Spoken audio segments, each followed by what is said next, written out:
আসসালামু আলাইকুম। আমরা প্রতিদিনের মতো চলে আসছি স্কুলে ওর পরীক্ষা ছিল আজকে, ইংরেজি পরীক্ষা। তো এখন হচ্ছে টিফিন দিয়েছে, টিফিন টাইম ঘোরাঘুরি করছে। আমাকে বোঝাচ্ছে যে ও হচ্ছে বার্গার খাবে। একটা রেস্টুরেন্ট আছে পরিচিত, ওর সবসময় যায়, তো যার কারণে ওকে চিনে, ও তাদেরকে চিনে। তো নিয়ে যাচ্ছি বার্গারের রেস্টুরেন্টে। তো বসে আছে, ওটা একটু রেডি করতে সময় লাগবে। ও সব সময় বার্গার পিৎজা এগুলো পছন্দ করে। তো আজকে বলছে সে বার্গার খাবে আর হট ডগস সেটা হচ্ছে পার্সেল নিয়ে যাবে। তো বসে আছে, ওটা রেডি করতে একটু সময় লাগছে, সকালবেলায় তো তাই একটু রেডি করতে সময় লাগছে।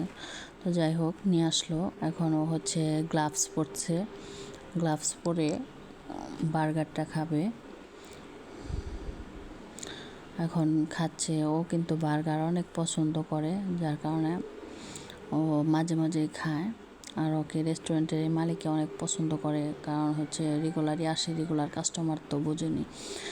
যাই হোক, টিফিন টাইম অল্প সময়, টিফিন শেষ হলে আবার পরীক্ষা শুরু হবে, যার কারণে তাড়াতাড়ি খাচ্ছে।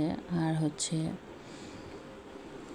ও হটডগসটা পার্সেল নিয়ে যাবে বাসায়, ওটা বাসায় গিয়ে খাবে।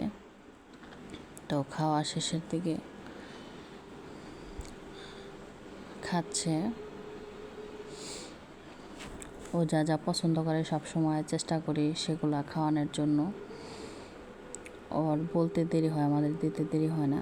যাই হোক, শেষ আমরা এখন চলে যাচ্ছি, এখানে বিলটা পেমেন্ট করে চলে যাচ্ছি। এখন দাঁড়াচ্ছি হচ্ছে হটডগসের জন্য, এটা পার্সেল নিয়ে যাবে, এটাও একটু রেডি করতে সময় লাগছে।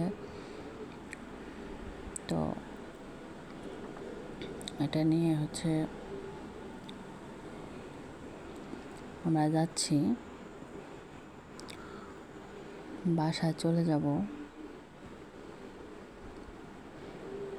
পরীক্ষা শেষ হলে বাসায় চলে যাব।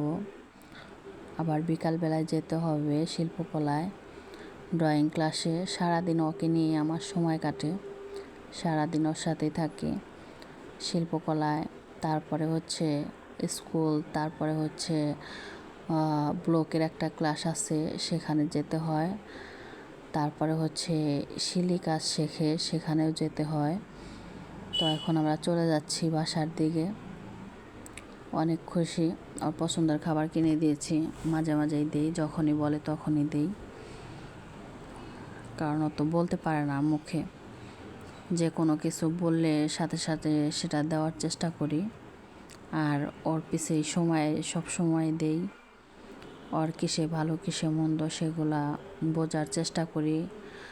আপনারা অবশ্যই ভিডিওগুলো দেখে লাইক কমেন্ট শেয়ার করবেন, আর হচ্ছে লাইক করবেন, কমেন্টের মাধ্যমে আমাকে বলবেন যে কি করলে আরও ভালো হবে, সাজেশন করবেন অবশ্যই। দেখেন বাসায় চলে আসছে, সে হটডগসটা খাচ্ছে। ভালো থাকবেন সবাই, ওর জন্য দোয়া করবেন। আল্লাহ হাফেজ।